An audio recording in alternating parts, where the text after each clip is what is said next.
Terima kasih Ustaz Nur Rahman. Assalamualaikum warahmatullahi wabarakatuh. Alhamdulillahirabbil alamin wa bihi nasta'in ala umuri dunya waddin.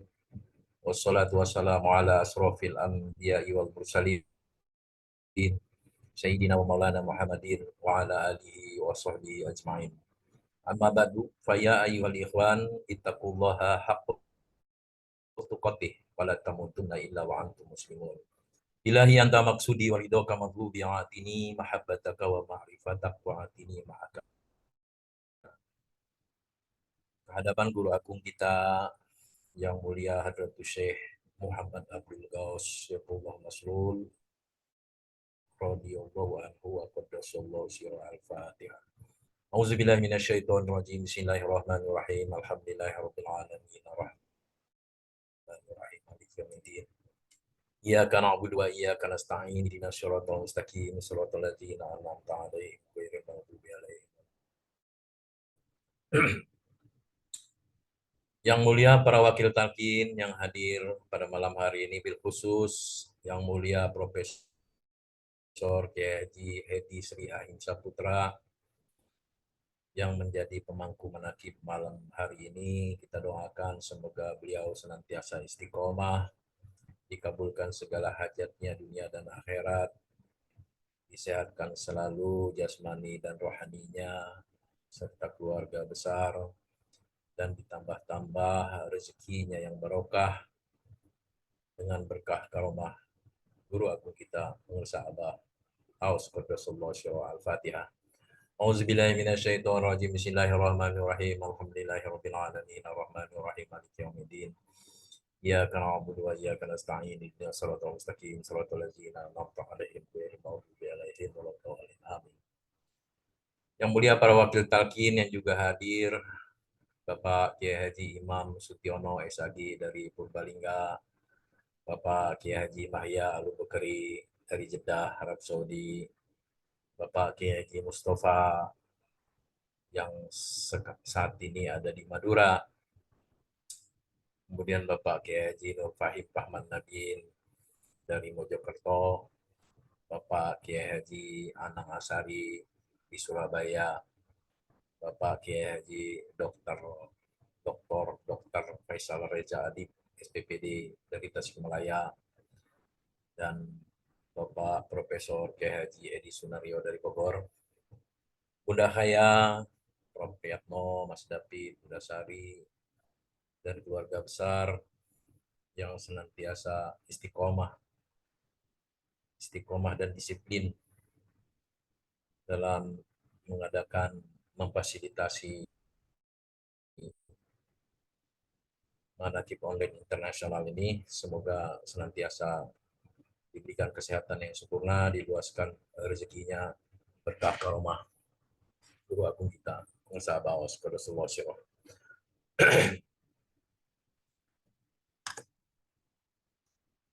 Juga para petugas manaqib yang telah menjalankan tugasnya dengan baik sekali. Saya tidak sebutkan satu persatu. Para ikhwan wal akhwat juga tidak saya sebutkan satu persatu di seluruh belahan dunia. Semoga Allah berkahi segalanya, semuanya, selamanya. Di sini senang, di sana senang, di mana-mana hati kita senang, selalu bahagia selalu, sehat selalu sehat. Amin ya rabbal alamin. Pada malam hari ini saya mengajak para ikhwan akhwat semua mentafakuri ungkapan dari pengesah Abah, tak terkejar tetapi tak ada yang tertinggal. Mana ungkapan ini tentu sangat dalam maknanya, ya. Tidak terkejar. Jogjanya orang yang telah mendapatkan talqin zikir dan dia menyadari, menetapi komitmennya dengan la ilaha illallah, Allah, memenuhi hak-haknya, maka sesungguhnya orang tersebut telah mendapatkan makom, tempat, kedudukan yang tinggi sekali di sisi Allah Subhanahu wa taala. Tentu yang dimaksud adalah talqin zikir yang disadari, kemudian menetapi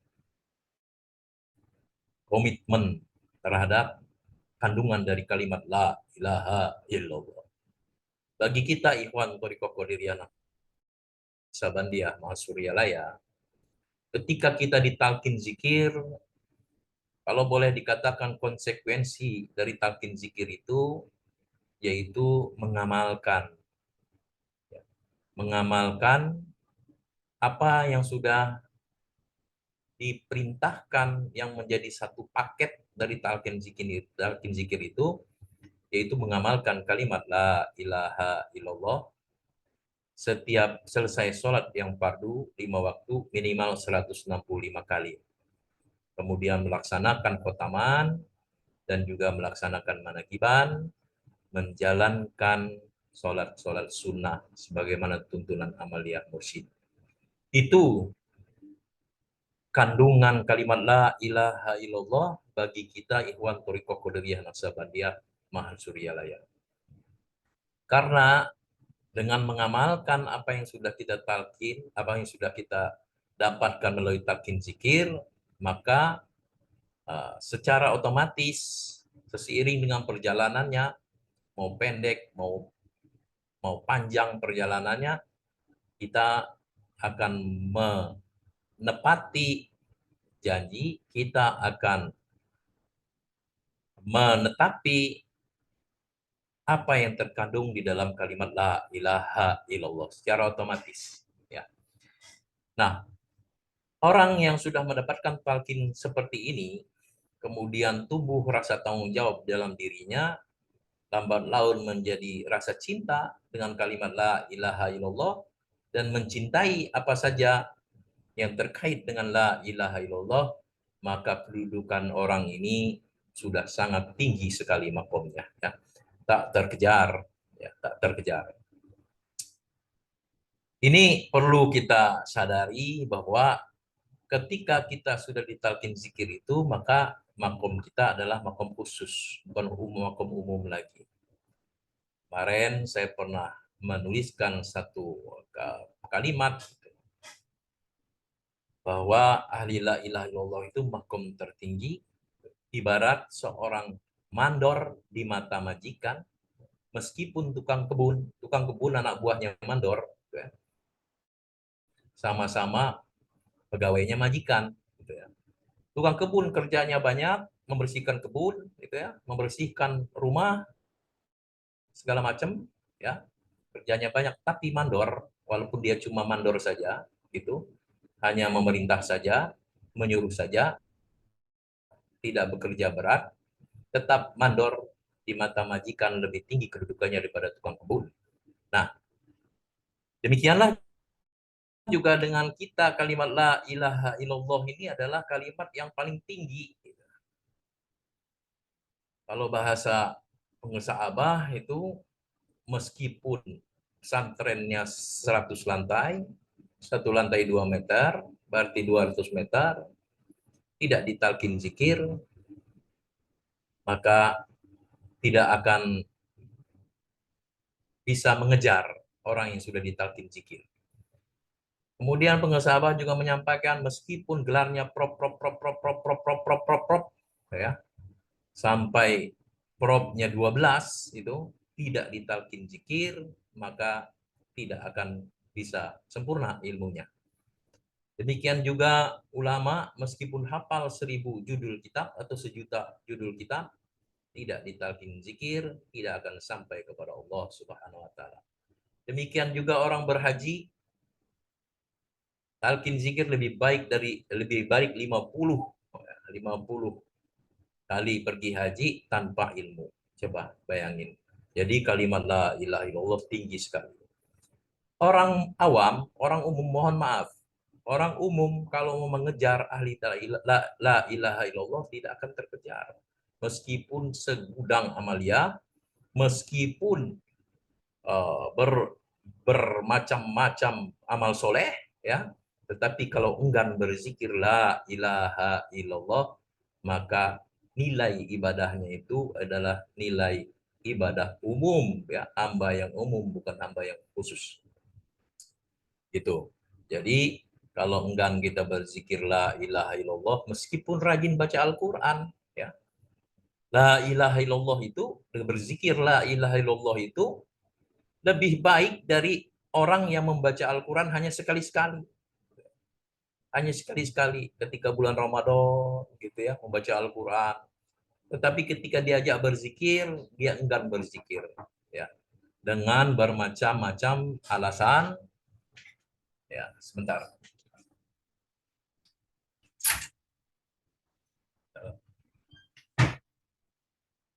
Dengan bermacam-macam alasan, mungkin juga karena dia gengsi, mungkin juga karena dia takut, mungkin juga karena dia merasa apa namanya,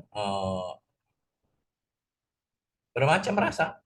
Kita nggak tahu orang yang enggan berzikir kepada Allah, ya, meskipun dia intikaf, meskipun dia banyak baca Al-Quran, meskipun sholatnya rajin, meskipun sedekahnya rajin, meskipun ringan tangan membantu orang lain, enggan berzikir dengan la ilaha illallah, tidak akan bisa mengejar ahli la ilaha illallah. Jadi ini jaminan gitu ya. Ada beberapa hadis yang apa namanya itu menjelaskan keutamaan kalimat la ilaha illallah. Ya. Yang pertama hadis walan Nabi sallallahu alaihi wasallam mengqala kulli yaumin la ilaha illallah Muhammadur Rasulullah mi'at maratin jaa yaumal kiamati wa wajhuhu kal qama'i lailatil badri.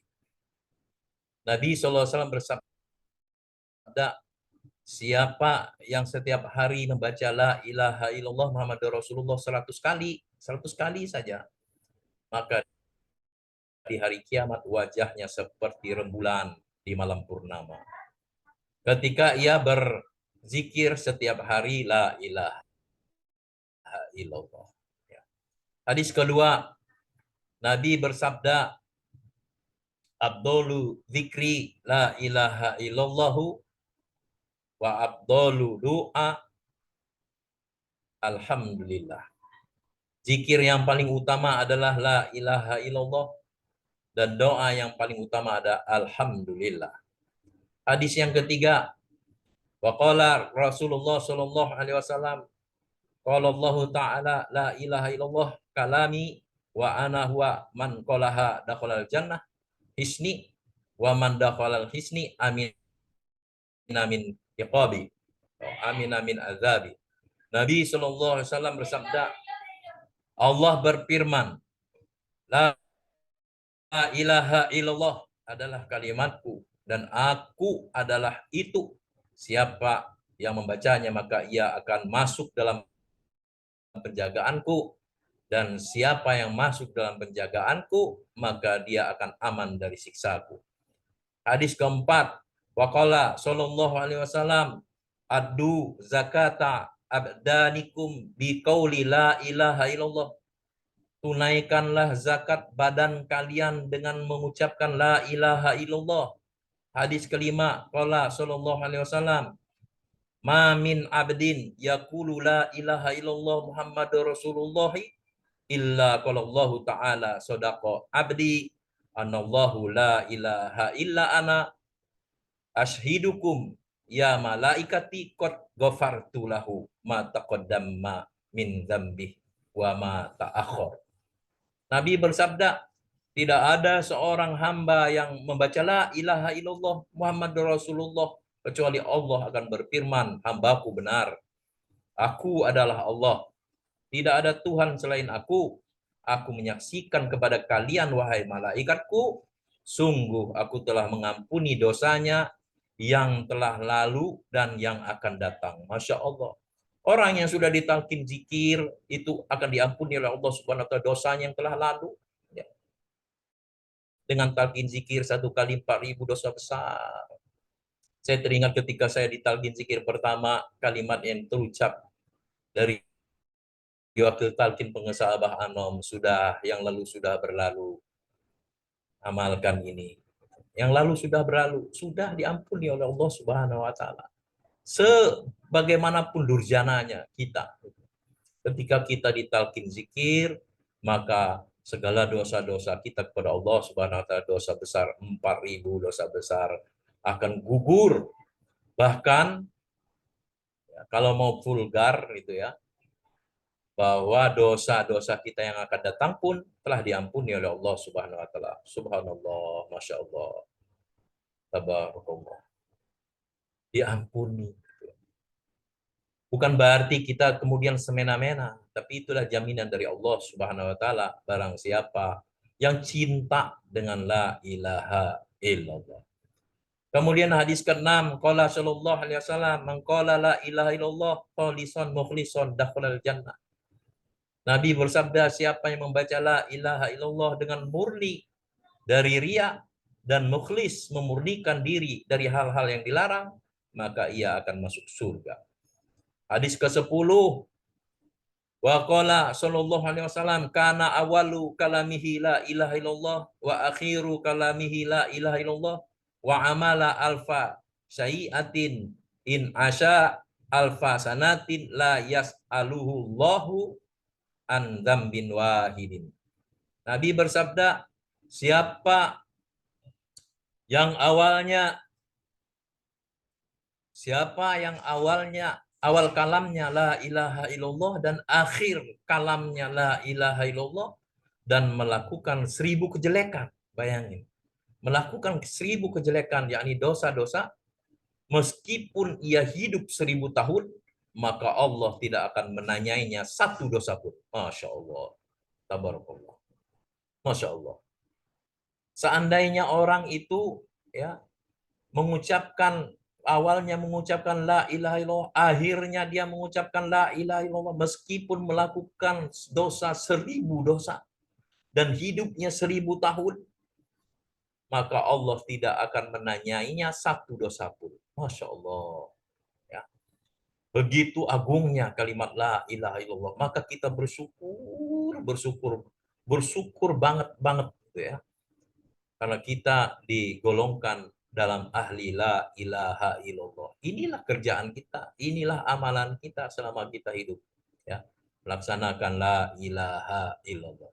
Hadis ke-8, wa qala sallallahu alaihi wasallam, man qala la ilaha illallah min ghairi ajabin tara biha ta'irun tahtal arsh yusabbihu ma'al musabbihina ila yaumil qiyamati wa yuktabu lahu sawabahu. Nabi bersabda, siapa yang membaca la ilaha illallah dengan tanpa ujub, ya, tidak ingin dilihat orang, tidak ingin didengar, tidak ingin pamer. Makanya kalau berzikir itu nikmati zikirnya, la ilaha illallah. Nggak usah kata Abah seperti demo, seperti teriak-teriak, pamer gitu kan. Apakah suaranya supaya dibilang ahli zikir gitu kan, ya sesuai saja yang kita nikmati saja zikirnya gitu, tanpa ada niat untuk ria, tanpa ada niat untuk pamer gitu ya, seakan-akan kita sudah paling ahli ya, atau kata pengesah Abah, tidak bersuara zikirnya karena merasa diri sudah senior. Masya Allah, zikir aja apa adanya, datar saja, la ilaha illallah. Maka seekor burung akan terbang disebabkan bacaan yang mulia itu di bawah ars sambil membaca tasbih beserta orang-orang yang membaca tasbih sampai hari kiamat. Dan dituliskan untuknya pahala dari bacaan tasbih burung tersebut. Masya Allah. Ini untuk siapa yang membaca la ilaha illallah. Kenapa? Karena la ilaha illallah itu rajanya zikir ya. Kalau kita mengucapkan la ilaha illallah, maka malaikat akan bertasbih ya. Itu kalau boleh dibilang itu anak buah kita itu ya. itu zikir-zikirnya itu tuh kodam-kodam gitu ya. Itu kalimat-kalimat zikir itu merupakan pasukan la ilaha illallah itu. Kalau kita mengucapkan la ilaha illallah tanpa ada rasa ujub dalam mengucapkannya. Hadis ke-9, qala Rasulullah sallallahu alaihi wasallam, man qala la ilaha illallah Muhammadur Rasulullah marratan guppiro lahu dzunubahu wa in kanat misla zabadil bahri. Nabi bersabda, siapa yang membaca la ilaha illallah Muhammad Rasulullah sekali, maka dosa-dosanya akan diampuni meskipun seperti buih di lautan. Nah, dosa-dosa kita sebanyak buih di lautan akan diampuni oleh Allah Subhanahu wa taala kalau kita mengucapkan dengan ikhlas kalimat la ilaha illallah. Seikhlas-ikhlasnya la ilaha illallah. Maka meskipun dengan hadis ini, sekali lagi mohon maaf, bukan legek, bukan bermaksud untuk merendahkan. Meskipun amalia, meskipun ibadah seseorang seperti buih di lautan, tanpa berla ilaha illallah, maka ibadahnya akan sia-sia. Minimal tidak akan mengungguli ahli la ilaha illallah. Hadis ke-10, qala sallallahu alaihi wasallam, idza marral mu'min alal maqabiri faqala la ilaha illallah wahdahu la syarikalah lahul mulku wa lahul hamdu yuhyi wa yumiit wa huwa hayyul la yamutu biyadihil khairu wa huwa ala kulli syai'in qadir. Nawallahu tikal kuburallahu kulliha wa ghafara liqa iliha wa kanat lau alfa alfi hasanatin wa rafa'a lahu alfa alfi darajatin wa hatta anhu alfa alfi sanatin. Jika seorang mukmin melewati kuburan lalu ia mengucapkan la ilaha illallah wahdahu la syarikalah lahul mulku wa lahul hamdu yuhyi wa yumiit wa huwa hayyul la yamutu biyadil khair wa huwa ala kulli syai'in qadir, maka Allah akan menerangi kuburan orang itu semuanya dan Allah akan mengampuni bagi yang membacanya dan menuliskan baginya 1.000.000 kebaikan. 1.000.000 kebaikan, Masya Allah. Dan mengangkat baginya 1.000.000 derajat dan mengampuni 1.000.000 kejelekan dirinya. Masya Allah. Hadis ke-10. Hadis ke-11. Mereka yang dalil cabang iman yang tertinggi itulah ilaha illallah. Al-imanu bid'un wasab'una au bid'un wasittuna subbah fa'abdaluha qala la ilaha illallah. Dari Abu Hurairah radhiyallahu anhu, ia berkata Rasulullah SAW bersabda, iman itu ada 70 cabang lebih atau 60 cabang lebih. Yang paling utama yaitu perkataan la ilaha illallah. Abdulu ma qultu ana wan nabiyuna min qabli la ilaha illallah. Nabi Muhammad sallallahu alaihi wasallam bersabda, yang paling utama yang pernah aku ucapkan dan diucapkan oleh nabi-nabi sebelumku yaitu kalimat la ilaha illallah. Hadis ke-12. Miftahul jannah. Miftahul jannah.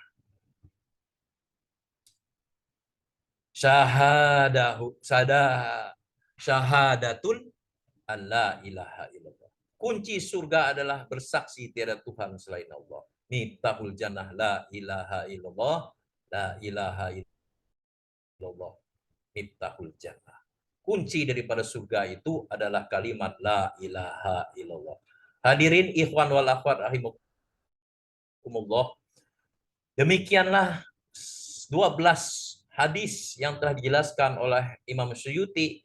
Imam Suyuti menjelaskan 10 hadis, tambahan dari saya 2 hadis sesuai dengan kalimatnya la ilaha illallah, ya.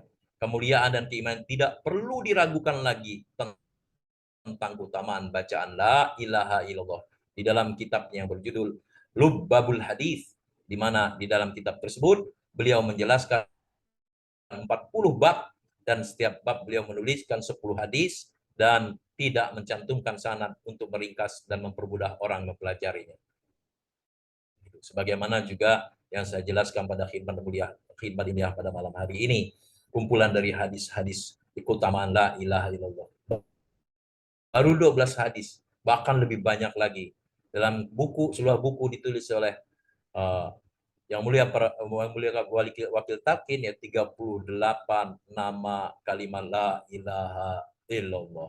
Hadirin ikhwan wal rahimakumullah, untuk itu sejogjanya kita harus bersyukur, bersyukur sekali. Tidak ada waktu lagi untuk tidak bersyukur, karena kita telah ditetapkan oleh Allah untuk bertemu dengan guru mursyid, ya. Bertemu dengan guru mursyid, maka kita ada di dalam genggamannya, ya. Genggamlah erat-erat, gigitlah dengan gerahammu, jangan dilepaskan. Meskipun kita masih ikhwan, anak murid yang masih borokokok gitu ya, kadang masih males melaksanakan amaliyah, kadang juga masih berbuat maksiat gitu ya. Ingat, jangan sampai melepaskan diri dari mursyid. Kalau sampai kita melepaskan diri dari mursyid, maka mursyid tidak akan bertanggung jawab lagi, dan kita tidak dalam genggaman mursyid lagi. Nauzubillahi menjalik. Maka kembali kita ke makom umum, umumnya umat Islam pada umumnya, bukan makom khusus lagi. Karena ikatan murid dengan guru menjadi makom khusus, itu adalah syaratnya adalah ada ikatan murid dengan guru yang mengamalkan atau ahli la ilaha illallah. Semoga kita semua dimampukan, dibisakan, diistiqomahkan, dan semoga kita semua diberkahi oleh Allah Subhanahu wa taala segalanya selamanya dengan berkah karomah guru agung kita Hadratus Syekh Muhammad Abdul Ghaus Saifullah Maslul radhiyallahu anhu wa qaddasallahu sirah. Al-Fatihah. Auzubillahi minasyaitonir rajim. Bismillahirrahmanirrahim. Alhamdulillahirabbil alamin arrahmanir rahim maliki yaumiddin. Iyyaka na'budu wa iyyaka nasta'in ihdinas siratal mustaqim siratal ladzina an'amta 'alaihim ghairil maghdubi 'alaihim waladdallin. Sebagai penutup, kalau mengamalkan kalimat ini dengan benar, jangankan orang pintar, orang bodoh pun menjadi mulia. Jangankan orang alim, ya, jangankan orang soleh, orang salah pun jadi mulia, ya. Jangankan orang suci, orang kotor pun, penzina, pencuri menjadi mulia dengan berkah kalimat la ilaha illallah. Hadanallahu wa iyyakum ajmain. Assalamualaikum warahmatullahi wabarakatuh. Waalaikumsalam.